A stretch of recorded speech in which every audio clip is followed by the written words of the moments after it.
Olá, pessoal, sejam todos muito bem-vindos a mais um episódio do Reaja, uma campanha promovida pelo Sim de Justiça.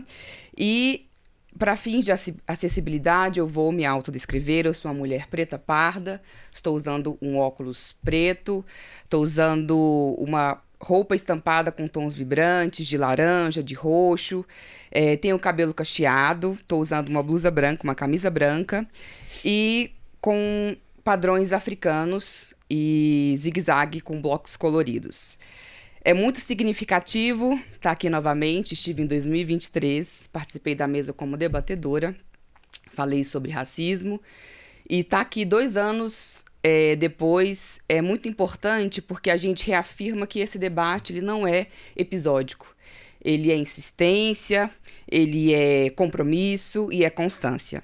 Nós estamos em novembro, mês da consciência negra, e é uma data que ela não existe para celebração simbólica. Há séculos, pessoas pretas, elas resistem e lutam para ocupar lugares que sempre nos foram negados. Elas lutam para estarem em lugares com dignidade, dentro de estruturas que nunca foram criadas para nós. Para além desse discurso, esses lugares também abrangem o ambiente de trabalho. E é por isso que essa conversa não é protocolo, ela não é para cumprir calendário, ela faz parte de um movimento permanente que o sindicato assumiu ao criar o Reaja há 3 anos. E antes da gente começar, eu quero falar para vocês o que significa essa sigla. Ela vem de reflexão, empatia, ação, justiça e acolhimento. O Reaja ele não surgiu para reagir a casos isolados. Ele veio para enfrentar sistemas que naturalizaram desigualdades e é um programa contínuo que gera desconforto, gera responsabilidade e gera educação, especialmente dentro do serviço público e do judiciário.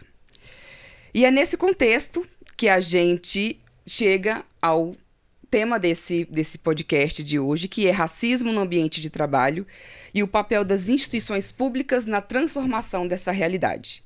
E eu estou muito bem acompanhada e quero apresentar a vocês quem constrói essa conversa comigo hoje. Hoje está aqui comigo Cristine Ramos Rocha, ela é psicóloga, especialista em relações humanas e organizacionais. E eu quero ouvir de você, Cristine, sua apresentação, para mim, para quem está nos acompanhando, e me fala quem é você dentro desse debate. Sim, muito obrigada. É um prazer estar aqui hoje, compondo essa mesa para um debate tão importante, né, e que precisa realmente ser uma constante nos nossos dias, nas nossas instituições. Vou primeiro fazer a minha apresentação, né? Meu nome é Cristine, eu sou psicóloga, sou especialista em psicologia jurídica com ênfase em perícia psicológica, também sou docente e na docência, dentre outras disciplinas, eu ministro uma disciplina que me é muito especial, muito cara, que é a psicologia social, que vai fazer justamente esse debate, né, vai trazer para a sala de aula essa questão da psicologia nesse lugar, da compreensão das diversas subjetividades e desses atravessamentos. Eu sou uma mulher branca, fazendo a minha autodescrição, né, eu tenho cabelos pretos, curtos, mais ou menos no estilo Chanel. Eu estou usando uma blusa preta com os ombros à mostras e eu trago na pele algumas tatuagens, né, que cobrem parte dos meus 2 braços. E eu agradeço imensamente pelo convite e eu espero que a gente possa fazer realmente um debate riquíssimo aqui, desse ponto de vista também científico, né, e metodológico, e olhando para essas instituições e o lugar também da branquitude nesses espaços, né, nessa importância do nosso lugar nesse discurso para o enfrentamento de algumas desigualdades. Muito obrigada, Cristine. Jorge Eremita, ele é assistente social, formado pela Universidade Católica, ele é especialista em Direito Constitucional e Administrativo e tem 44 anos de casa, 44 anos de serviços prestados ao Judiciário goiano. Jorge, quero ouvir de você também. Conta um pouco quem é você, a sua trajetória e como esse tema aparece na sua vida profissional e institucional.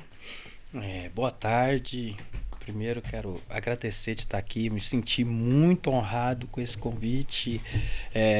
A gente só ouvia falar do Reaja, mas o cotidiano nosso, a correria nossa, você não participa mesmo de tudo que está sendo feito dentro desse programa. Eu acho que é um programa, sabe? Porque a amplitude dele é muito grande. Meu nome é Jorge Eremita, como você mesmo colocou. Tenho 44 anos de Tribunal de Justiça. Passei por muitas coisas, muitas situações que a gente vai estar discutindo aqui. Tive algumas divergências, assim colocando, com as autoridades, vamos colocar assim também, tendo em vista a cor da minha pele. Eu sou preto, cabelo, sou calvo, vou me apresentar aqui também. Hoje estou trajando uma camisa azul com risquinhas em azul e branco. Eu gosto muito do azul e do branco. Sou calvo e meus cabelos são crespos. Então, desde o início da minha trajetória, eu enfrento esses problemas. Então, eu me senti muito honrado de estar aqui falando num bate-papo tudo que eu já passei nesses 44 anos. Muito obrigada, Jorge. Fique à vontade, seja bem-vindo novamente. Dorivânia Amaral de Oliveira, também é servidora do Tribunal de Justiça de Goiás. Fique à vontade, Dorivânia, para se apresentar. Quem é você nesse contexto e como essa pauta dialoga com a sua vivência? Certo. Boa tarde, né, a todos os presentes. Meu nome é Dorivânia, né? Sou servidora também do Tribunal de Justiça. Vou iniciar com a minha audiodescrição, né? Eu sou uma mulher negra parda. Estou vestindo um kimono alaranjado, uma calça com estampas de flores, também mais colorida, com tons marrons e bege. Tenho cabelos cacheados, com luzes, e acho que é isso. Eu estou aqui, né, enquanto servidora, né, e o que eu tenho para falar é da minha vivência, né? Eu sou uma mulher negra, mas me identificar como uma mulher negra vem de um processo, né, que é recente, e assim como eu, né, várias outras mulheres negras também têm essa autoidentificação, né, têm contato com sua ancestralidade já muito na vida adulta. E é isso, eu estou aqui nesse lugar, né, de mulher negra, para falar da minha vivência enquanto servidora, enquanto assistente social também que sou, né, assim como o colega Jorge. E é isso. Muito obrigada pelo convite. Obrigada. Obrigada, Dorivânia. Fique muito à vontade, seja bem-vinda. É um prazer tê-los todos aqui comigo. E para a gente avançar, eu vou fazer uma pergunta direcionada a todos, que é mais no sentido de como emerge para vocês, quando o tema é racismo no ambiente de trabalho, com um olhar voltado para o judiciário. Como que isso atravessa vocês, a vivência de vocês no trabalho e na vida? Pode começar, Jorge.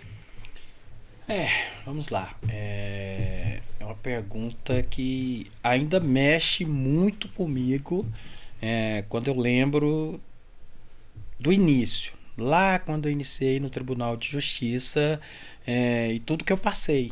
Então, isso ainda mexe muito comigo. Porque o racismo, ele é muito velado dentro do Poder Judiciário. Ele é tratado agora, claro, com mais responsabilidade, até porque as leis mudaram um pouco, veio algumas coisas para coibir tudo isso que a gente passou. Mas quando eu entrei, não tinha todo esse aparato. Então, as pessoas já me tratavam assim, como se eu fosse de segundo plano do Tribunal de Justiça. Tinha o fórum, Era na Praça Cívica ainda, gente. Tinha o fórum, tinha o Tribunal de Justiça. Eu já entrei diretamente no Tribunal de Justiça. Éramos alguns meninos, quer dizer, lembro até hoje, nós éramos 12. O mais velho tinha 16 anos. E eu ia fazer 16 anos ainda. O senhor se lembra de quantos negros tinham? Eu. Simplesmente eu. E eu me lembro assim a forma que foi. Meu pai era motorista do desembargador Clenon de Barros Loyola, que hoje dá nome ao prédio. E um dia o desembargador, meu pai chega em casa e fala: Jorge, o desembargador quer falar com você. O que é desembargador, pai? Vamos lá. Ele não quis nem me explicar. E o desembargador Clenon me chama na casa da sala dele. Ele tinha uma sala, gente. Eu já fiquei perdido na sala. Entrei e falei assim: o que eu tô fazendo aqui? E ele era um homem de curtas palavras. Sábio, mas de curtas palavras. Duro. Ele olha pra mim bem no olho. E eu tava com a cabeça baixa. Ele falou: ergue a cabeça. Eu vou falar com você aqui agora. E ele: como é que é seu nome? Eu falei meu nome. E ele falou assim: você quer trabalhar? Falei: quero. Mas você quer trabalhar mesmo? Você sabe o que é o Poder Judiciário? Não. Eu nem imagino o que é o Poder Judiciário. E aí ele falou assim: olha, você vai trabalhar no Tribunal de Justiça e a partir de hoje, a cada 6 meses, eu quero ver seu boletim de escola. Naquele dia eu falei assim: o que esse cara quer? Ver meu boletim de escola? Nem minha mãe pede isso. Então, nós temos um compromisso aqui nós dois. E eu não vou voltar a tocar nesse assunto, Jorge. Em 6 em 6 meses, você vai pegar seu boletim, vai levar lá no meu gabinete e eu vou aferir se você vai continuar trabalhando ou não. Aquele dia eu pensei assim: será que eu estou trabalhando para ele ou para esse Poder Judiciário? E comecei a trabalhar. E no início, ainda há uma lei no Estado que proíbe a contratação de menores. O Estado não pode contratar ninguém menor de 18 anos. Até hoje essa regra, não é a regra, uma lei. E eu tinha 16 anos e não entendia como é que ia ser meu contrato. O desembargador, não o desembargador Clenon, mas o desembargador presidente na época, pegou todos os nossos contratos que a gente assinou e falou: eu vou levar lá para o governador assinar. Eu falei: nossa, coisa importante, o governador tem que assinar. Mas depois que eu fui entender, porque só o governador que poderia assinar, porque a gente era menor. E a lei no Estado falava que a gente não poderia trabalhar. Todo mundo, o diretor-geral nos chamou lá, o doutor Clodoaldo, falou assim: ó, o desembargador foi lá, mas vocês não fiquem com muita ansiedade não, porque o governador não vai assinar. Vocês não vão poder trabalhar, vocês vão voltar daqui 2 anos para começar a trabalhar no tribunal. E eu falei: uai, tudo bem. Só que o desembargador tinha falado: assim que você sair da sala do diretor, você venha para o meu gabinete. Eu saí da sala do diretor-geral, andei ali uns 300, 400 metros e fui para o gabinete do desembargador Clenon. A hora que eu cheguei lá e falei para ele: olha, ele falou que é para mim voltar para casa porque como eu tenho só 16 anos, eu ia completar 16 anos, eu não posso trabalhar. Ele falou: como é que é? Não, sentem. Eu vou lá conversar com o diretor-geral. Passaram meia hora, acredito, eu não sei quanto tempo. O próprio diretor-geral voltou lá e falou: ó, volta lá para o meu gabinete, Jorge, que o presidente já pegou a assinatura do governador e você começa a trabalhar amanhã. Mas eu era um jovem preto, iniciando a minha vida, e só tinha, vamos dizer assim, só tinha brancos trabalhando comigo. Eu era o único, gente. Era uma coisa tão absurda que a época eu falei assim, gente, como é que vai ser? Como é que eles vão me tratar? Mas foi assim, eu tive uma pessoa muito bondosa, ela chamava Maria Jaime, que ela pegou aqueles meninos e eu acho que ela se falou assim, vou criar esses meninos aqui dentro do tribunal. E pegou a gente, pôs debaixo da asa dela, e eu acho que sem ela a gente teria tido muitos problemas. Gente, imagina 16 anos você trabalhando no Poder Judiciário. Quando eu peguei meu primeiro salário, eu não sabia nem o que fazer com aquele tanto de dinheiro. Não tinha a menor noção. Eu comprei tudo que eu imaginava, mas ainda sobrava dinheiro. Eu colocava o dinheiro em cima da televisão para minha mãe usar no nosso dia a dia. Então, a minha trajetória lá começou assim, rompendo paradigmas.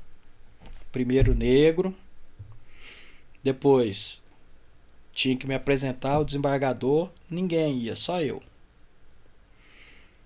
E quando eu tinha notas baixas, aí eu parei de ter nota baixa, porque ele me chamava atenção muito mais do que minha mãe, então eu ficava morrendo de vergonha dele. E ali começou minha trajetória. Então eu tive que romper. E ele me falou uma coisa que eu gravo até hoje. Ele falou assim, você vai ser alguém aqui dentro se você estudar e se você quiser ser alguém aqui, Jorge. Então, a partir de agora você está por sua conta. E essa foi minha trajetória inicial no tribunal, de percepção de como é que eu vou me postar diante dessas pessoas, que trabalho que eu vou fazer,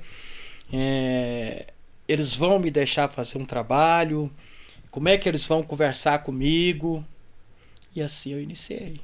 Então, nessa perspectiva de adentrar o judiciário, foi muito doloroso. Eu passei muitas coisas, eu ia para casa e falava assim, amanhã eu não vou conseguir voltar. Não vou conseguir. Porque essa pessoa que entrou aqui nessa sala hoje, ela não me tratou como ela está tratando o meu colega que trabalha aqui.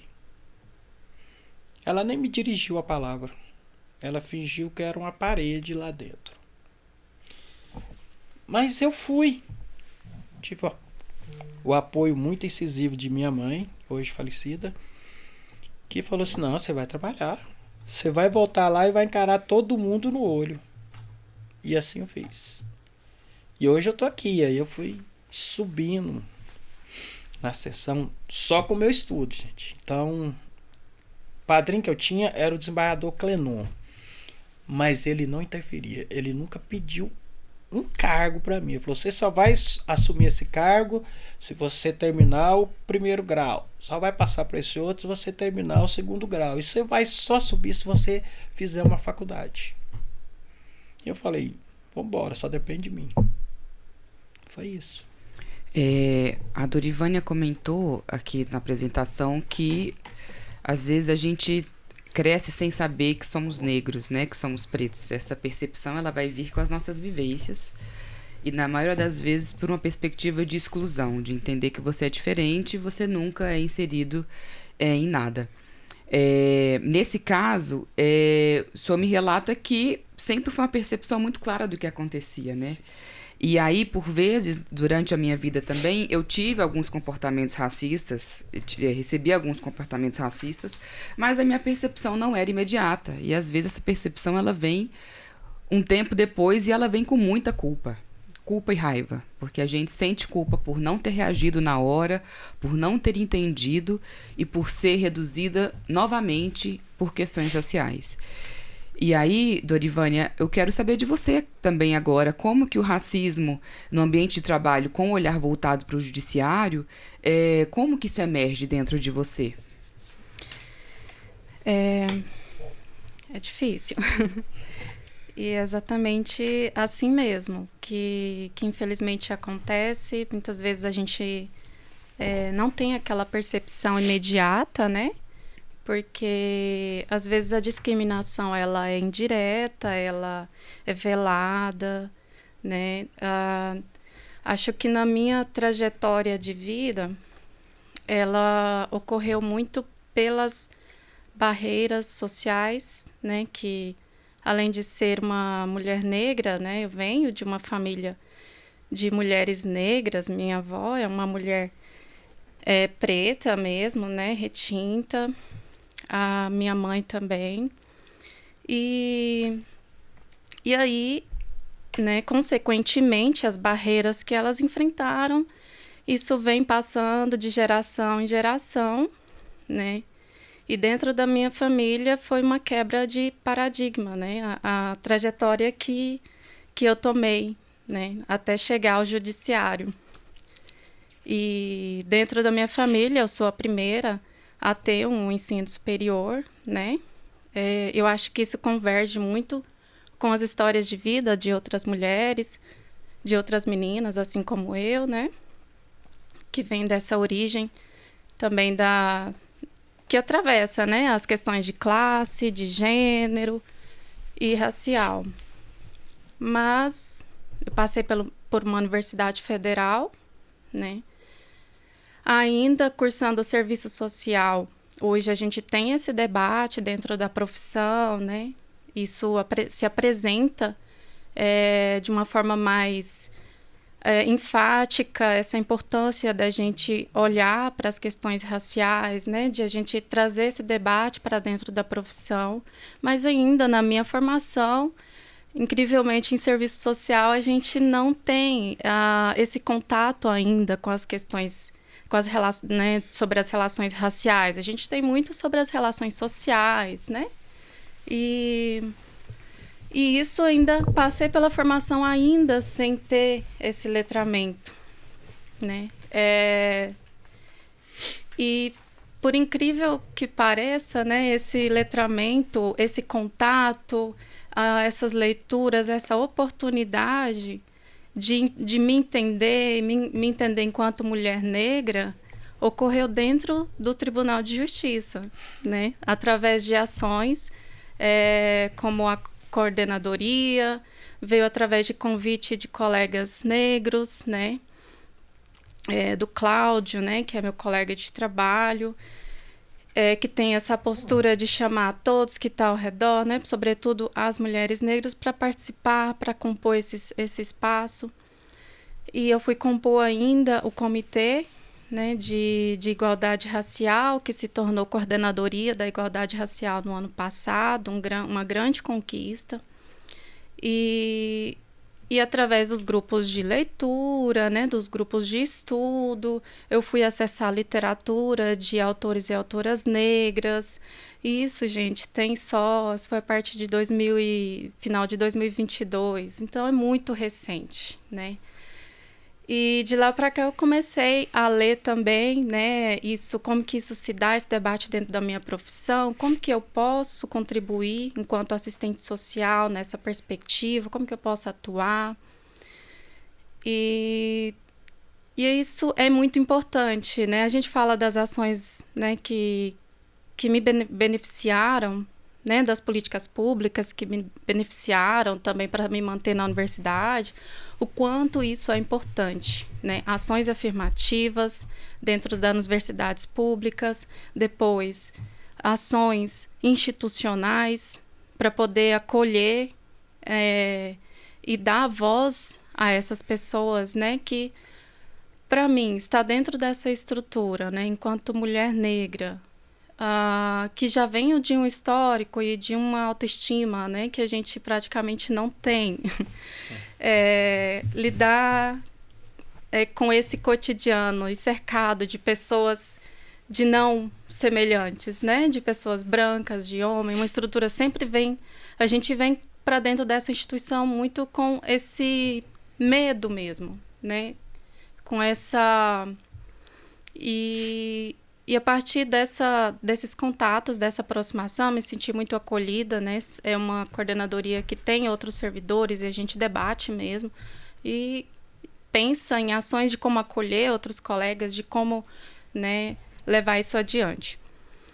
E é isso, eu acho que na época do Jorge não teve, né, Jorge? né? Mas eu tenho certeza que somente a presença dele dentro desse espaço já foi uma quebra de paradigma, né? Tenho certeza que somente a sua própria biografia já é um avanço, né? A sua pessoa dentro dessa estrutura. E, infelizmente, você não viveu nesse contexto, né, já de avanços. Mas eu não sou tão positiva assim, a gente ainda não vive no perfeito. São ações que eu ainda considero pontuais, que a gente precisa ampliar muito mais, né? Certeza. E ainda é difícil. Então, quando você pergunta como que eu me vejo, né? Como que se dá lidar com essa estrutura, né? Com racismo. Eu, enquanto mulher parda, eu considero que, né, às vezes eu posso, sim, não sofrer tão diretamente quanto outras colegas sofrem, mas já sofri, sim, ações, né, atitudes ali, olhares que eu percebi após algum letramento, e eu tenho conseguido perceber isso, e é muito ruim, né, isso impacta muito. Mas hoje talvez me afeta muito menos do que afetaria antes, né? Hoje a gente vem atrás de uma autoestima, de se colocar, né? De altivez mesmo, né? De estar ali, enfrentar isso. Mas impacta, né? Impacta na forma como a gente acredita em si mesmo. É sempre um grande medo que também acompanha a gente, um sentimento de não pertencimento, um questionamento constante. Será que eu mereço estar aqui? Né?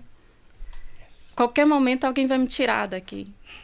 Então é uma entrega muito grande, né? A gente acaba trabalhando mais, se entregando muito mais. Então, é isso. E falando sobre esse racismo na rotina do trabalho de vocês, essas microviolências e microagressões, né, que todos nós sofremos, que são muito sutis e muito veladas, nas desigualdades que são naturalizadas, eu quero saber de você, Cristine, como que o racismo institucional, ele afeta a saúde emocional e o sentimento de pertencimento das pessoas. Porque aqui nós temos dois casos. O Jorge entrou em uma época que não havia essas ações afirmativas, né? E a Dorivânia já entrou em outra época que existem, e isso traz um senso de pertencimento maior para ela. Como que isso afeta a saúde mental desses servidores? Eu achei interessantíssimos os dois relatos, porque eles refletem um impacto que a gente também vê na psicologia clínica, quando a gente está no consultório, diante do olhar para a subjetividade do outro e desses atravessamentos, né, que as pessoas sentem diante de questões que pessoas brancas não teriam, né, no mesmo lugar. Quando o Jorge traz, né, isso de estar num local onde era a única pessoa negra, né, trabalhando e perceber ali, diante dos olhares dos outros, da forma de se dirigir, às vezes, acredito que posso dizer, até da invisibilidade em algumas situações, isso impacta significativamente a subjetividade, né, o seu pertencimento, aquilo que você, a forma como você se percebe diante do ambiente de trabalho. E que bom que você teve também o apoio familiar nesse lugar de você vai voltar para lá e você vai de cabeça erguida e vai olhar no olho das pessoas, porque esse é o seu lugar também, né? E se por acaso as pessoas ainda não conseguem perceber dessa forma, a sua presença vai dizer isso também, e o seu olhar de que você tem o direito de estar ali como qualquer outra pessoa.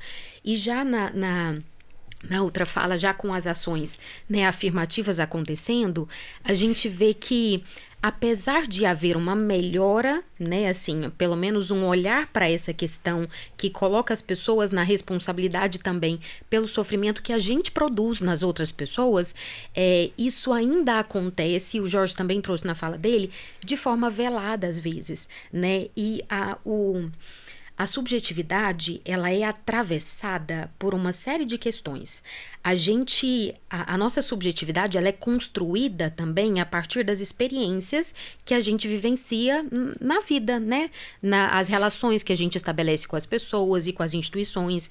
E quando a gente está num lugar e que a gente é olhado de maneira diferente, talvez é julgado por estar ali naquele lugar como menos merecedor por causa da cor da pele que a gente carrega, né? Isso traz um impacto muito significativo, porque não é só, às vezes, o estresse e a demanda do trabalho que você precisa dar conta, né? É aquilo de ter que fazer mais para mostrar que merece estar naquele lugar. Como se não fosse merecedor o fato de você já ter passado num concurso, ter passado por uma seleção, ter sido escolhido talvez por alguém para estar ali. Mas é como se as pessoas negras, elas precisassem de fazer muito mais para mostrar que merecem aquele lugar, e também no sentido de continuar se envolvendo ali com essa questão dessa energia empregada em eu preciso estar o tempo todo mostrando para as pessoas que eu mereço estar aqui, que o lugar é meu também. Eu preciso até internamente trabalhar as minhas questões, né, pessoais, para que eu me sinta forte o suficiente para conseguir lidar com alguns olhares, né, julgadores, com algumas ações que oprimem e que discriminam, né? Então isso tudo nos atravessa, impacta muito significativamente, e eu diria até que é também adoecedor, né? Por mais que algumas pessoas não enxerguem dessa maneira.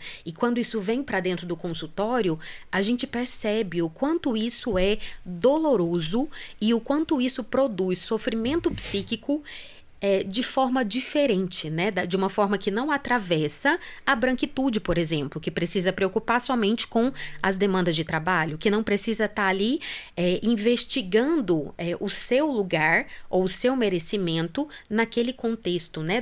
Da instituição onde está atuando.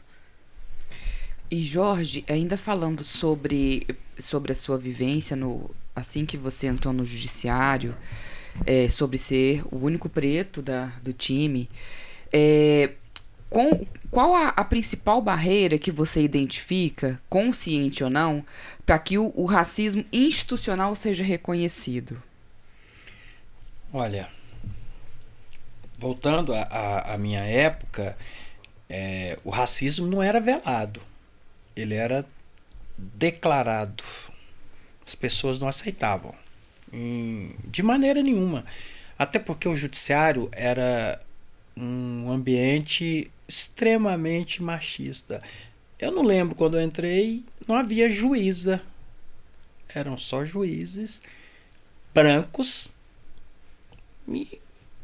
Eu nem me atentei pelo fato de não ter nenhuma mulher, me atentei pelo fato de eu ser o único negro naquele ambiente, porque qualquer reunião eu sobressaía.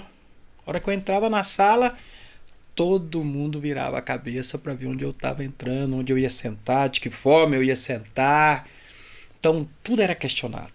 Então, não era velado, era uma coisa que você sentia na pele, que as pessoas verbalizavam aquilo. Então, você passa por um aprendizado muito doloroso, sem ter apoio de ninguém. Na época não existia as psicólogas para a gente pelo menos conversar. O tribunal não tinha. E eu estava no Tribunal de Justiça, não estava nem no fórum, porque era separado.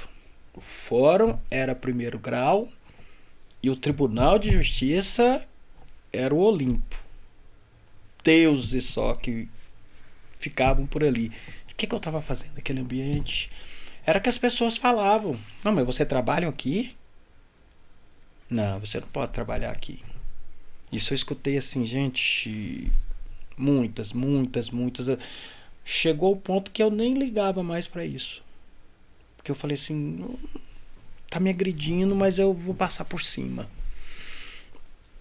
Mas isso marca a sua trajetória. Com certeza. Né? Enquanto profissional, essa história que você tem que demonstrar sempre mais. Você não pode errar, porque se você errasse é porque você é negro. porque você é preto, porque você não tem a inteligência que o branco tem. Então, eu me policiava 30 vezes mais do que o meu colega que entrou junto comigo, um menino que entrou junto comigo com 16 anos. Ele não tinha essa preocupação. Eu via que ele fazia as coisas do jeito que dava na cabeça dele. Não, eu tinha que seguir a regra exatamente como a regra estava determinada lá naquele papel. Eu não poderia mudar nada. Então, essa percepção, você tendo que passar sozinho, é difícil. Porque como é que você vai trabalhar você sabendo que, na época, isso é racismo? Eu não sabia nem o que era isso. É um preconceito. Mas como é que eu vou trabalhar isso dentro de mim? Graças a Deus, eu tive a família, eu tive minhas tias, que são negras, já estavam formadas a essa época, e elas romperam também. Então elas conversavam muito comigo. Então, se não fosse esse apoio, eu acho que eu não estaria aqui hoje. Teve algum episódio que tenha te marcado profundamente, Jorge? Nossa, teve um que me marca até hoje, né? Apesar de eu ter feito 5 anos de terapia, ela ainda me marca. Nós estávamos numa reunião, foi logo quando eu fui promovido para chefe de seção. Essa promoção saiu, o salário triplicou, já era muito para mim. E ele ainda veio mais esse acréscimo. Então nós estávamos numa reunião. O judiciário, gente, ele não é uma democracia. A minha ascensão, ela é um decreto que o presidente assinava e acabou, não tem discussão. Mas o diretor-geral, à época, quis inovar. Chamou todos que trabalhavam naquela sessão para explicar que eu estava assumindo aquela função. Foi o caos. Éramos 8 ou 9, acho que eram 9 pessoas, 10 comigo. Aí uma mulher levantou, e como ela trabalha até hoje lá, então eu vou pular o nome dela, e ela levantou e falou assim: não, como que esse negro pode ser meu chefe? Aquilo me marcou. Mas o diretor-geral olhou para ela assim. E aí nesse momento que eu fui entender o que não era uma democracia, que ele falou assim: não, eu tentei fazer uma mesa aqui só para vocês entenderem. Ele já é seu chefe. Se você acha que você não pode trabalhar com ele, você vai ter que pedir demissão. Aquela demissão é porque você não vai ser remanejada. Você vai ter que trabalhar, ou você vai trabalhar nessa sessão, ou você não vai trabalhar no Poder Judiciário. E aquele clima, gente, ficou muito tenso. Todo mundo calado, olhava para mim. Eu não sabia se eu virava parede. E eu já estava com o decreto na mão. Eu fui para a reunião sabendo. O diretor-geral já tinha me chamado, já tinha me dado o decreto.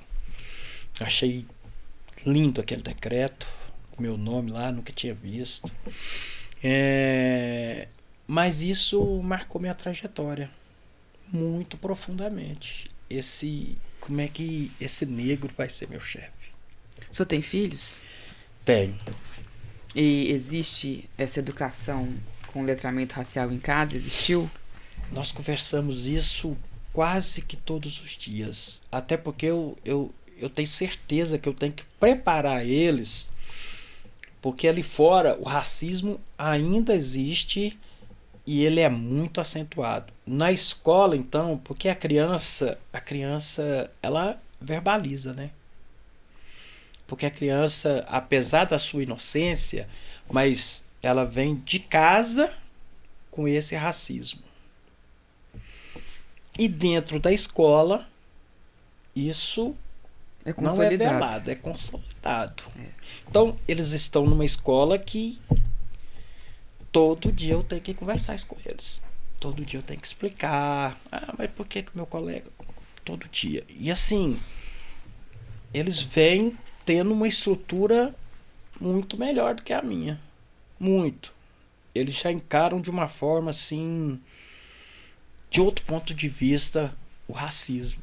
Eu fico muito impressionado. Eu converso com meu filho Pedro, porque o Pedro é o que mais me puxou no tom de pele. O Gabriel já é branco, mas tem os cabelos crespos. Mesmo assim, ele sofre preconceito. Mas o Pedro não. O Pedro sofre pelo tom da pele dele. Então, mas hoje eu percebo que ele quer sobressair em tudo. Ele não aceita tirar um 9. Ele fica desesperado. Ele quer tirar 10, 10, 10. Eu, filho, calma. Não, pai, eu tenho que estudar, eu tenho que tirar 10. Porque eles têm que entender que eu também sou inteligente. Então, é isso que a gente está enfrentando hoje. Esse tipo de racismo, ele é quase institucional ainda, né? Apesar da gente estar combatendo. Mas ele tá ali, ó, forte, firme. E ele, se você vacilar um pouquinho, ele te atropela. Preto não pode errar. Nunca. E aí, Cristine, qual que é o impacto dessa autocobrança durante uma vida inteira, de você sempre ser o melhor no que faz, tirar excelentes notas, porque tudo vai ser reduzido ao seu tom de pele, à sua cor de pele. Qual que é o preço que se paga durante a vida por isso? É um preço muito alto, né? Porque a gente tem as nossas estruturas sociais pautadas nessas opressões, nessas discriminações. E isso, né, assim como o Jorge disse, vem de dentro das casas e ela se perpetua nas instituições, na forma da gente olhar para o outro. E se a gente não questiona isso, a gente fica muito pro campo do individual. Então eu posso me olhar, né, no âmbito individual e falar, eu não sou racista. Mas, de certa forma, eu me beneficio de uma estrutura que é uma estrutura racista, por eu ter uma pele clara, né? E se eu olhar para isso e não me colocar no lugar de uma pessoa que vai combater esse racismo, o meu silêncio, ele é racista também, porque ele vai colaborar para que essa opressão continue. Então, a gente precisa aproveitar esses nossos espaços, esses nossos lugares, né? Inclusive lugar de fala, né? Durante muito tempo, eu evitei estar em mesas de debates de alguns temas, porque eu falava assim, não é o meu lugar de fala, né? Como se fosse um lugar de proibição. Eu não posso falar, né? Porque eu sou uma mulher branca ou porque eu não sou uma mulher LGBT, né? Mas depois de algum estudo, eu entendi que o lugar de fala não é o lugar de um lugar impeditivo do discurso, mas o lugar de onde se interpreta aquilo que eu digo, porque eu não tenho, né, as mesmas experiências que outras pessoas racializadas, ou, né, LGBTs. Então, esse sofrimento psíquico que ele é produzido, que não é velado, né, mas que às vezes as pessoas tentam invisibilizar algumas formas de opressão ou minimizar isso, porque fica parecendo que é feio eu assumir que eu sou racista, né? É feio eu assumir, então eu vou falar, não, eu não sou, eu tenho amigos negros, eu tenho amigas LGBT. Isso é de um peso tão grande, porque é a gente desconsiderar a dor do outro, porque eu avalio que eu não provoco essa dor. Mas se eu me beneficio dela em alguma instância, eu preciso combatê-la, né? E isso não vai mudar até a questão do olhar para o sofrimento. O Jorge trouxe que naquela época não tinham psicólogos, né, para poder olhar para essa questão e para, né, para que as pessoas pudessem conversar a respeito e serem atendidas lá no âmbito do tribunal. Mas eu estava, há 2 semanas atrás, aproximadamente, conversando com os meus alunos sobre isso, né? E eu comentei aqui já que eu sou professora de psicologia social.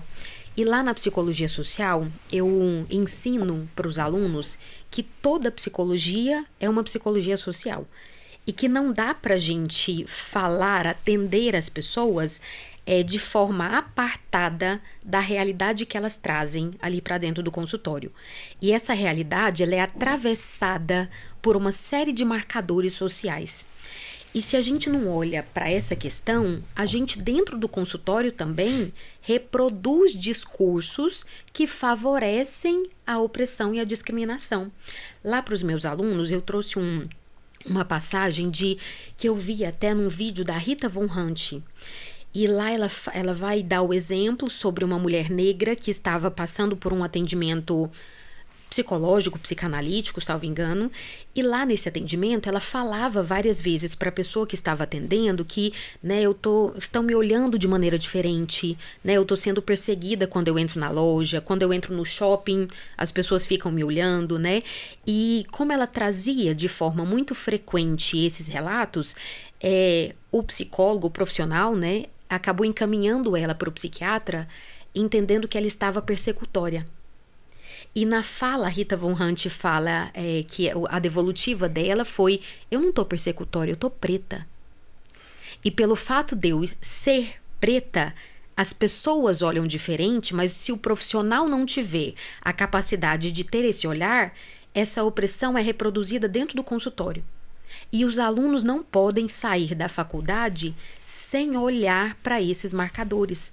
Porque senão, dependendo do que a pessoa que eu estou atendendo trouxer, né, de conteúdo, eu vou tratar aquilo como sintoma e não como algo que é reproduzido socialmente há tempos e que a gente precisa combater.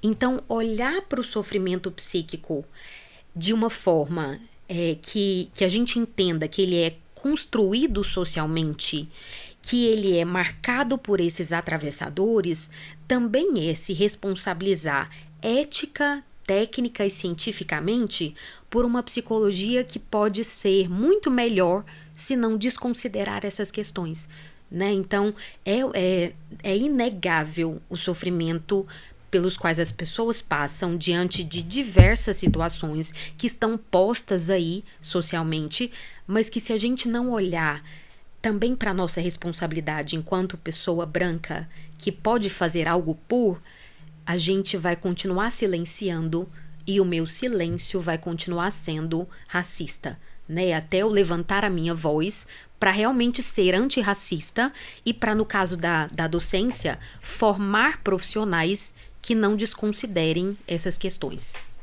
E falando em branquitude, agora que a Cristine falou sobre isso, a gente tem que considerar os privilégios invisíveis, né, que existem, a naturalização de oportunidades também, que é uma coisa muito frequente, e a branquitude como uma posição social, né, e como elas se colocam ou não como aliadas. E aí, Dorivânia, para você reconhecer a branquitude, ajuda de fato a abrir espaço para que vozes pretas realmente sejam ouvidas? Você fala do ponto de vista da branquitude. Da branquitude. Né? Você acha que eles podem, de fato, ser aliados às causas raciais? Se realmente é válido que eles abracem a causa e que tenham comportamentos antirracistas? Sim, com certeza, né? A gente, né, pessoas brancas, né, podem sim se tornar aliadas. Para isso, inicialmente, antes de mais nada, é preciso reconhecer que o racismo existe, né?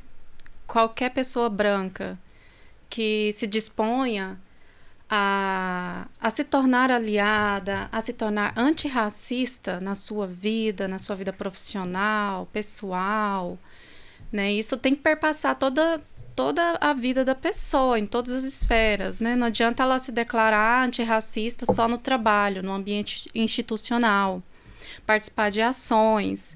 Se essa pessoa ela não tem contato com a cultura negra, ela não lê pessoas negras, ela não assiste pessoas negras, a vida dela está cercada pela cultura, né, eurocêntrica, branca, ela valoriza isso, a arte apenas, né, a arte vinda, né, de pessoas brancas, e é importante partir daí, né? Então, tudo que eu venho assistindo, venho lendo, né, sobre a branquitude, a importância das pessoas brancas como aliadas, elas têm que partir da sua vida, das suas ações mais pequenas, do que ela considera como lazer, arte, música. Ela é uma mudança mesmo, assim, do que ela valoriza, né? Levar esse olhar dela do que ela acha que é importante, né? E como que isso pode ser ocupado por pessoas negras, né? Esses espaços. Então, sim, é importante, né, que pessoas brancas se tornem aliadas. É possível. E é possível ela lidar com o constrangimento. Ela não pode ter medo de constranger, de se colocar, de se expor, né? Porque, às vezes, em alguns momentos, em algumas ações... para falar sobre o racismo, né?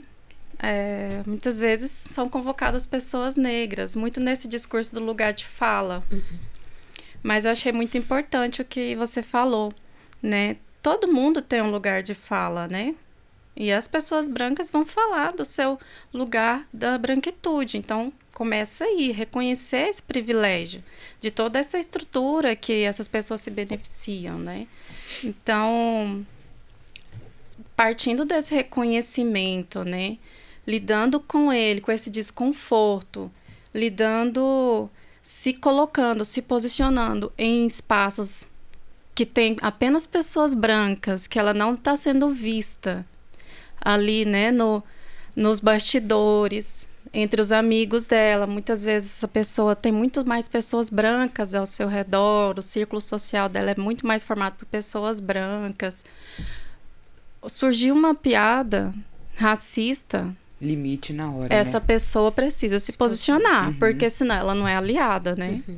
Ela É o racismo ela tá recreativo, performando ali uma aliança que não existe de fato, né? Então, se ela não traz isso para a vida dela, cotidiana, né? Para as coisas menores ali da vida dela, se ela não educa os filhos dela para ser antirracista, talvez ela também não seja tão aliada assim.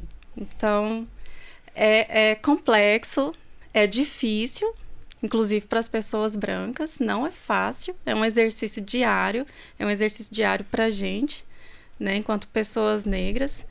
Só que para as pessoas negras é muito mais difícil, né?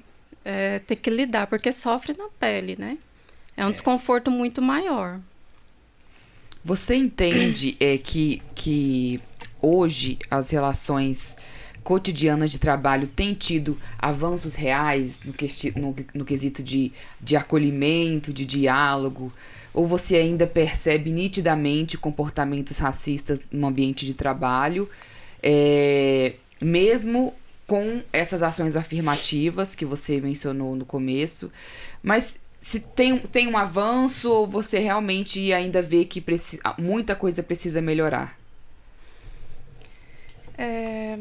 Eu acho que como a Cristine, né, falou, hoje há muito mais um receio de se declarar, de se colocar de discriminar, né? Então, essas ações, né, do judiciário, por exemplo, que visa coibir mesmo, né, e responsabilizar pessoas que praticam racismo, né, que discriminam, tem sim colocado essas pessoas num lugar de negar, né, não sou racista, né, não foi de minimizar, né,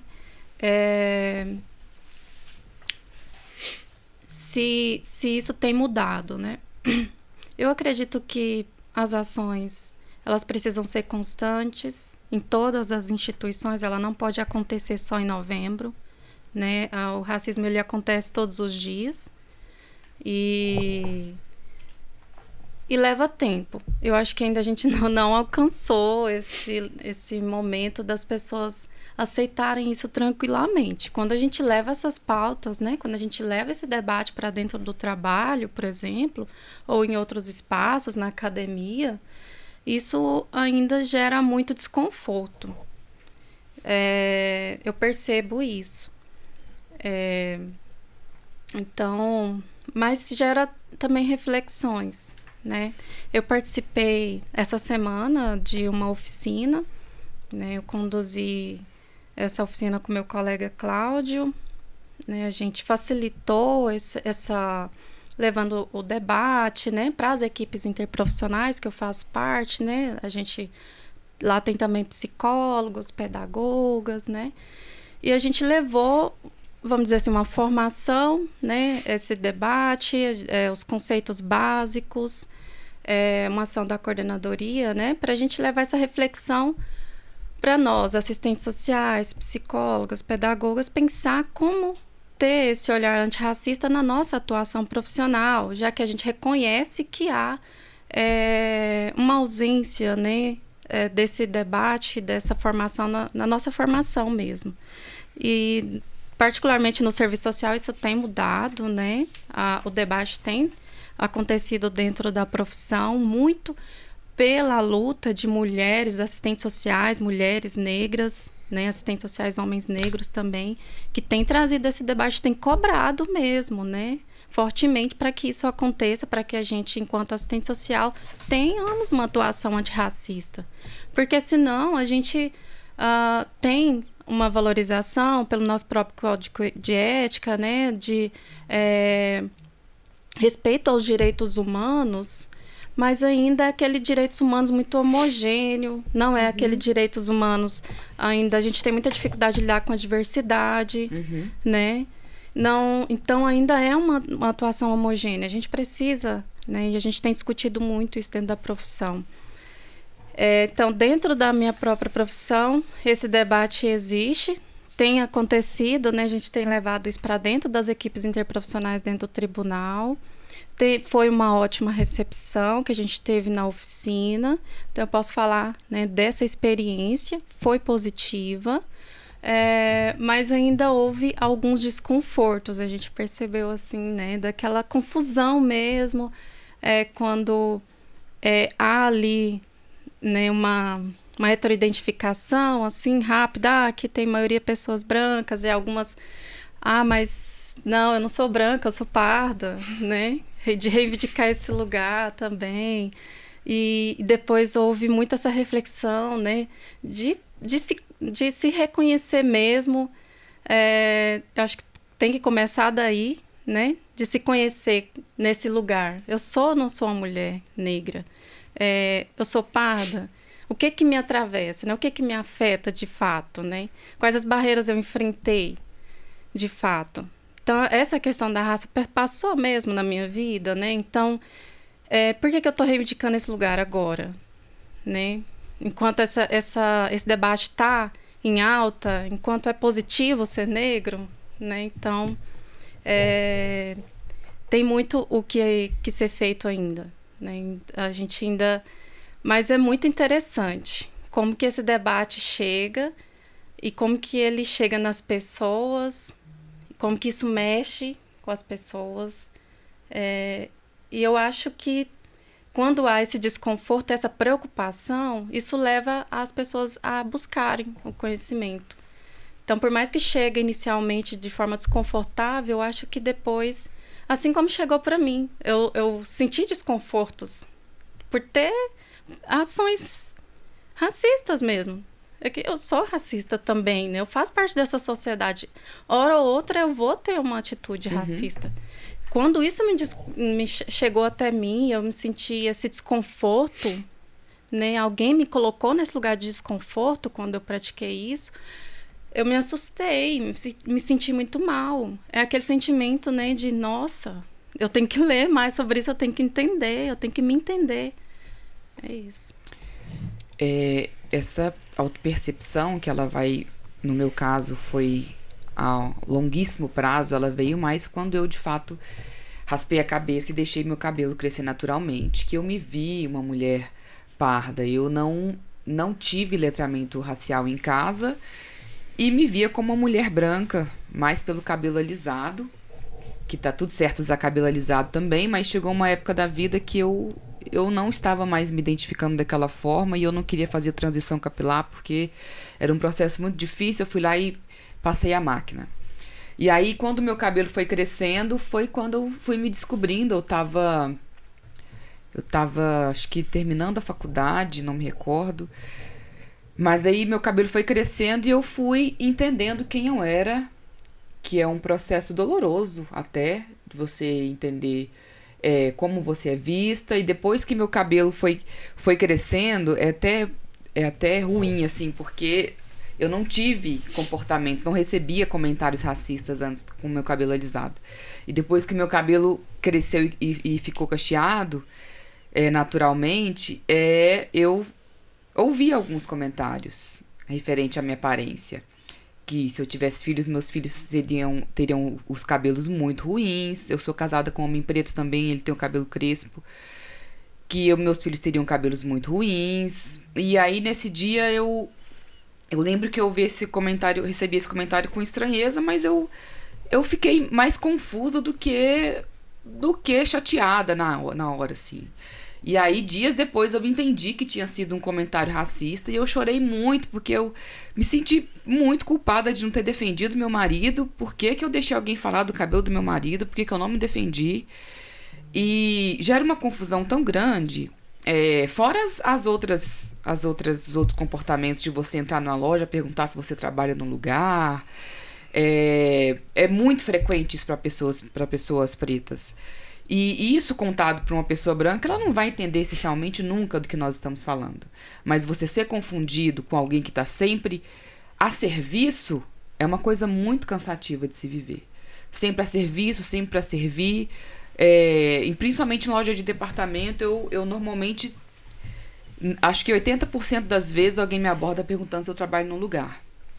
E não é problema, não é demérito nenhum trabalhar em loja de departamento. Mas essa frequência com que as pessoas nos colocam, de sempre estar em serviço, estar a serviço das pessoas, é uma coisa muito cansativa. E aí, ainda falando sobre essas práticas de contribuir para um ambiente mais equitativo, eu quero saber, Jorge, de você, como que o servidor ele pode contribuir para um ambiente mais acolhedor, mais equitativo e, de modo geral, mais humano em relação a questões raciais, à negritude.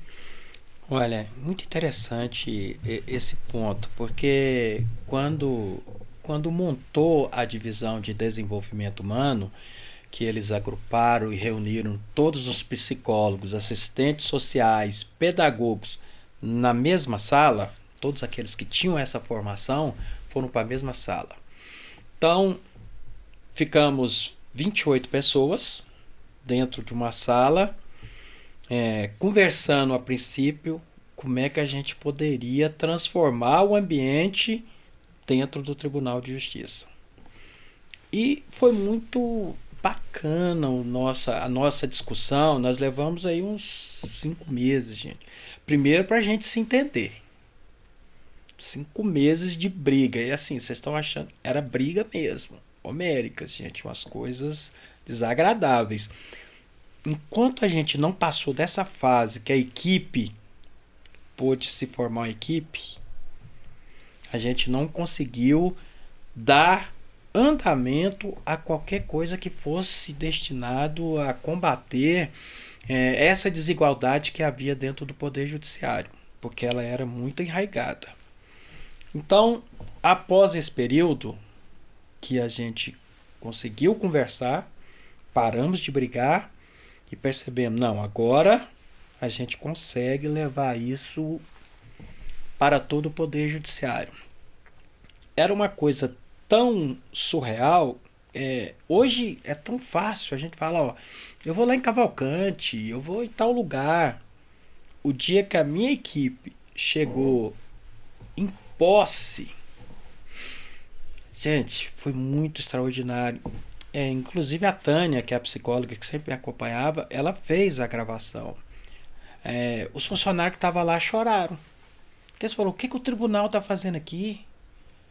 O tribunal nunca veio na nossa comarca. E quem são vocês? Meu nome é Jorge, eu sou diretor da divisão. Sim, mas o que vocês estão fazendo aqui? Ninguém nunca olhou para nós como funcionários. Nós somos aqui da comarca. O juiz aqui é rei, quando tem juiz. Era muito difícil ter juiz na comarca nessa época. Então aquilo me impactou muito. Você chegar numa comarca que as pessoas nunca imaginavam que você iria lá para tratar dela. Porque nós fomos lá com esse intuito. Era uma comarca que tinha muitos problemas de relações interpessoais entre os colegas. E nós fomos para lá para ajudar os colegas. Isso foi um marco para nós, porque a gente foi lá para ficar uma semana e tivemos que ficar 90 dias naquela comarca. Nossa. Problemas de relações interpessoais, raciais profundas, gente. Porque as pessoas lá não aceitavam. E assim, nós só fomos porque o juiz que foi para aquela comarca era negro. E ele chegou lá, teve uma resistência dos colegas para trabalhar com ele, que até para nossa equipe foi difícil. Explicar para eles, falar, ele é o juiz. Eles não queriam aceitar as decisões do juiz. As escrivanias não cumpriam. E a gente ficou ali trabalhando, até que conseguimos romper e entender por que havia aquele preconceito. Eram 2 famílias que mandavam na cidade e as 2 eram brancas. Mas chega um juiz negro, bem vestido, com a fala, com a presença. Ele tinha presença, sabe? Ele tem até hoje esse juiz. Ele tem presença. Mas ele falou assim, vocês vão ter que vir para cá, porque senão não tem como eu trabalhar. O servidor não quer aceitar que eu sou juiz. Nesse momento eu não quero abrir um procedimento administrativo contra eles. Mas se isso não mudar, eu vou abrir um procedimento contra cada um deles, até eles perceberem que eu sou a autoridade aqui dentro desse foro. Eles estão aqui para trabalhar junto comigo. Mas se eles não quiserem, eles vão trabalhar para mim. Eu entendi esse para mim. Uhum. Uma coisa muito forte. Eu vou mostrar para eles que eu posso chamar o policiamento, eu posso determinar a prisão deles. Porque o que eles estão fazendo comigo aqui é preconceito. O racismo não era tratado ainda como racismo. Era preconceito. Então, esse romper essa barreira, você vê, juiz. Eu falei, gente, e o servidor então, enquanto negro? Não tinha servidor negro nessa comarca. Há bem pouco tempo que o concurso veio. E aí você dá uma abertura. Aí tem pessoas parda. Esse pardo não entra muito bem para mim ainda, tá, gente? Eu não gosto do pardo. Ou eu sou negro, ou eu sou branco. É verdade. Pardo, para mim, é uma discriminação. Pardo? Que pardo? Sou pardo, sou negro. Sou preto, que agora tem que falar que é preto. Antes, para mim, tinha que ser negro. Tá, mas o pardo, lá na minha certidão de nascimento, tá lá. Curtis, parda. Gente, estranho, sabe? Eu não deixei colocar isso na certidão dos meus filhos. São pretos. São pretos. Então, isso é difícil para você trabalhar. Isso é difícil para aquele juiz, à época, e ele foi o primeiro. Sabia? Ele foi o primeiro juiz negro do estado de Goiás. Não havia. E ele foi para uma comarca, eu não sei se sorte, azar, não sei, de brancos. Se fosse branco, tinha competência presumida. Exato. Com certeza. Mas ele negro e ainda juiz? Não, isso é um absurdo. Como é que ele pode ter passado no concurso? Mas ele estava lá. E assim, graças a ele, aquela cidade se modificou. E ele ficou lá, gente, por 7 anos. Ele não queria sair da comarca. Ele só saiu de lá quando ele viu que a comarca era outra comarca. Então, ó, para ver tanto que a questão ela não é discutida, ela não é pensada. Por que mandar um juiz negro para uma cidade racial de racistas brancos? Tinha várias outras comarcas aí. Ele podia ir para Flores. Flores é uma comarca de negros. Porque a formação, todos os servidores em Flores, eles são negros, gente. Flores de Goiás. Porque ela é uma cidade que tem uma trajetória de negros. Né? Então, não. Vai para Posse. Então, eu não sei se isso foi para romper ou para que ele desistisse. Até hoje eu tenho ainda uma percepção que o presidente pensava, porque era nomeação do presidente. O que ele pensou?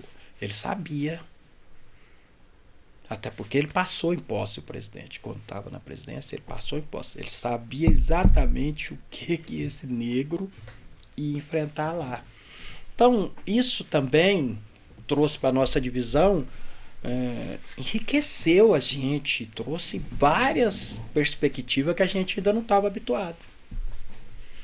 Então, dentro disso, a gente começou a trabalhar, começamos a montar as equipes aí. Ó, o estado inteiro precisa. Agora, como que a gente vai no estado inteiro? Vamos voltar para Goiânia agora e repensar. Se a gente fazer um paralelo entre a relação de juízes a essa época e hoje, a gente vai ter um número maior, mas que ainda é muito pequeno em relação à comunidade negra, né? Que no Brasil é 56%, segundo o último censo do IBGE, que é maioria, mas é minoria em relação a poder, né? Em relação a ocupar lugares, em relação à liderança. E aí, Cristine, quais práticas institucionais a gente pode adotar para romper esse ciclo de desigualdade e esse sofrimento até psíquico também, né? Causado pelo racismo? Sim, é uma pergunta que se você não me fizesse, eu queria falar sobre o assunto e eu estava aqui desde a fala da Dorivânia pensando sobre esse assunto. Porque quando a gente vai falar no mês de novembro sobre essa pauta, e até as instituições também vão abordar, cada uma a seu modo, esses assuntos, ainda fica muito da ordem do superficial. Eu estava olhando uma atividade que na escola da minha filha fizeram sobre o Dia da Consciência Negra. E é uma atividade que ainda prioriza características físicas, né? Então se montam painéis com pessoas negras e por mais que esse enfeite, né, e se fale sobre o assunto, ainda é muito da superficialidade. E quando a gente vai pensar a política pública, porque eu faço muito esse exercício com os alunos também, né, da gente pensar dos lugares em que os psicólogos trabalham, como são esses lugares. Eu trabalhei durante muito tempo com pessoas em situação de rua. E são pessoas que são majoritariamente pretas, pardas, né, e são atravessadas por uma série de questões. E quando a gente vai olhar, a primeira vez que eu me vi num lugar de quem tinha que fazer algo foi quando eu atendi uma paciente no consultório e ela me trouxe assim, eu fui em determinados lugares, né, uma paciente preta, eu fui em determinados lugares e quando eu cheguei na festa, e eu entrei na festa, eu olhei para todo o salão, para todo mundo que estava lá, e a única pessoa da minha cor era a pessoa que estava servindo. Aquilo me atravessou de uma maneira que eu pensei, gente, não pode, né? Porque eu não me preocupo com isso quando eu vou numa festa. De quem é que tá lá que se parece comigo, com quem que eu me identifico. E ela se sentiu menos como é que eu digo, assim, menos capaz, não é exatamente essa palavra, de estar ali naquele local, ou não merecedora, Não né? merecedora. Isso, de estar ali naquele local, porque ela era a única pessoa negra que estava lá para festejar, né, diante de uma maioria branca. E quando a gente traz esse debate para as instituições, quaisquer que sejam elas, e que isso ainda fica da ordem da superficialidade, como às vezes é feito dentro das escolas, por exemplo, a gente não está alcançando a questão como deveria. A gente não está valorizando essa população, essas pessoas, aquilo que o saber ancestral traz de riqueza também para o nosso povo, aquilo que a gente utiliza de linguagem, de expressões que vem do saber desse povo também. E aí a gente vai pensar assim, quando vai instituir políticas públicas, e a política pública, um determinado gestor municipal, estadual, né, a gente propõe para ele que se pense políticas públicas afirmativas, ou que, né, se olhe para essa questão do racismo.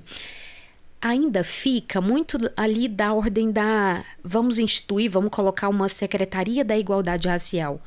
Mas e a habitação não vai pensar nas pessoas pretas e periféricas? A saúde também não vai pensar? A educação, como que ela vai pensar nessas questões? Eu citei a população em situação de rua, porque quando eu fui trabalhar nesse contexto, parece que eu tinha dificuldade de processar, porque quando instituíram uma unidade, né, um equipamento dentro do poder público municipal para atender pessoas em situação de rua, era como se todos os outros equipamentos onde essas pessoas também deveriam ser atendidas excluíssem e falassem: agora seu lugar não é aqui, o seu lugar é lá. Mas a pessoa em situação de rua precisava de algo que não era somente da ordem da assistência social, política, onde estava, né, funcionando esse equipamento. Ela precisava da saúde, da documentação civil, da educação, da habitação. Mas quando chegava uma pessoa em situação de rua na saúde, ela era barrada e mandada para o Centro Pop, que é o nome da unidade que atendia essa população. Então a gente tinha que voltar lá no serviço e fazer com que a pessoa conseguisse ser atendida naquele local, porque o que ela estava precisando naquele momento era da saúde. Então, quando a gente fala de equipamentos públicos, de gestão que seja realmente antirracista, não é uma gestão que dê um lugar separado, isolado, que é importante também, né?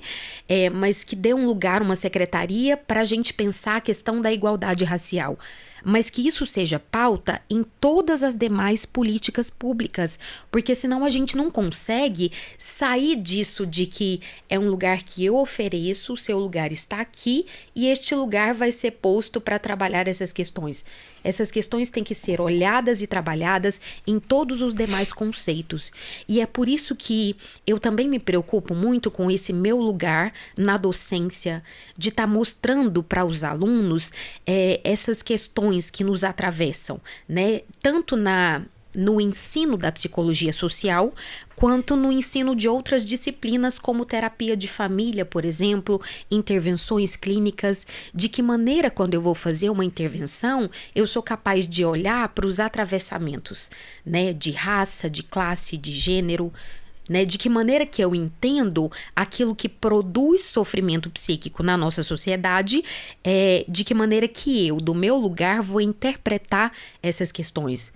Porque até antes de ouvir essa minha paciente dizendo, eu olho e eu tento identificar quem é da minha cor que está lá no ambiente, me parece que eu não tinha me atentado para essa questão, tanto que isso era produtora de sofrimento também. Então a gente, nesse lugar, a gente precisa não silenciar e a gente botar a boca no trombone mesmo e utilizar a nossa voz para que as pessoas entendam que não é só algo do mês de novembro. Precisa ser, assim como o Reaja, né, acontecer de forma ininterrupta, com várias ações e várias pautas que são importantes e que precisam ser ditas, mas que também precisa constituir, quando eu vou pensar na política pública, quando eu vou pensar como é que eu atendo e acolho pessoas negras no consultório, LGBTs, né, todos os demais atravessamentos que a gente tem, e eu preciso também estar nesse lugar de quem, como, né, bem disse a Dorivânia, sustenta o desconforto, porque é desconfortável a gente estar num lugar de que a gente se enxerga racista também, de que a gente se enxerga sendo beneficiado por uma estrutura que exclui outra pessoa e que me beneficia nesse meu lugar. E se a gente não parar para falar sobre isso, a gente vai continuar desconsiderando, né, os discursos dos outros só do lugar ali, do meu lugar individual, de quem não é racista, não se considera racista, então não tem que fazer nada por isso, né? Então, a importância da psicologia, da gente olhar para a forma de constituição da subjetividade, também está nesse lugar de quem enxerga os múltiplos atravessamentos que constituem subjetividades, né? Aquilo que também produz sofrimento psíquico na nossa sociedade e qual que é a minha responsabilidade ao lidar com eles. Esse exercício que a gente faz, que é muito automático, assim, não sei em vocês, mas eu tenho muito o costume de observar nos lugares as pessoas que estão servindo, se são pessoas pretas, quem está trabalhando. É uma coisa muito natural, assim, da minha parte, que também me incomoda bastante. Já teve vezes eu ficar incomodada, uma vez eu ir no salão e a manicure ser uma mulher preta e eu ficar muito incomodada dela estar mexendo no meu pé e pensar que eu não merecia de fato aquilo. São comportamentos muito naturais de nós que incomoda bastante mesmo. E esse desconforto, ele é completamente necessário, porque é do desconforto que vem a mudança, né? Nós estamos chegando ao final do podcast. Nossa. Passou rápido o tempo. Eu quero agradecer profundamente cada um de vocês, com a contribuição de vocês, pela generosidade de falar comigo, pela coragem, pela firmeza. Falar de racismo em ambiente de trabalho é falar de estrutura, mas é também falar de responsabilidade individual e institucional. Obrigada, Cristine, pela sua participação. Contribuiu bastante esse olhar científico, metodológico para nós. Muito obrigada. Eu que agradeço o convite, a oportunidade de estar aqui nessa riqueza de debate, né, e de múltiplas experiências. Muito obrigada. Dorivânia, obrigada pela sua contribuição, por agregar tanto esse debate, sendo uma mulher negra e sendo mulher também, com outras vivências que trouxe à tona aqui para nós. Eu que agradeço o convite, né? E é um prazer estar aqui falando por mim, falando por outras mulheres negras, né? Que estão no meu espaço de trabalho, mas na sociedade como um todo.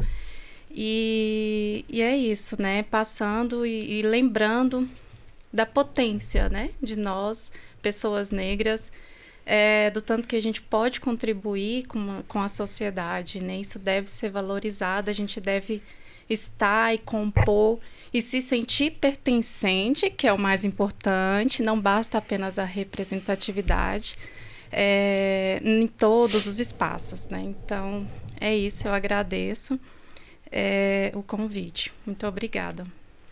Jorge, obrigada por sua presença, por tantos anos de experiência no judiciário, por abrir para nós algo sensível da sua vida e por contribuir bastante com esse debate.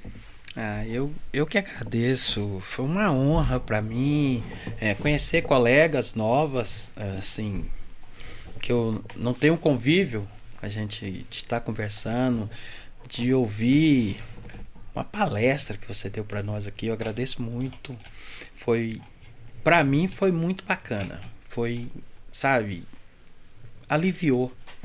E a gente saber que há uma luta e que nós fazemos parte dessa luta e que nós temos uma responsabilidade maior dentro dessa luta de não desistir jamais. Perfeito. Então, foi uma honra. Muito obrigado. Obrigada, pessoal. O enfrentamento ao racismo, gente, ele exige consciência, prática e muito desconforto. É um trabalho contínuo que precisa ser sustentado todos os dias. E o Reaja está aqui justamente para isso, né? Para manter esse debate vivo, permanente e como uma política de transformação e de mudança estrutural dentro do serviço público.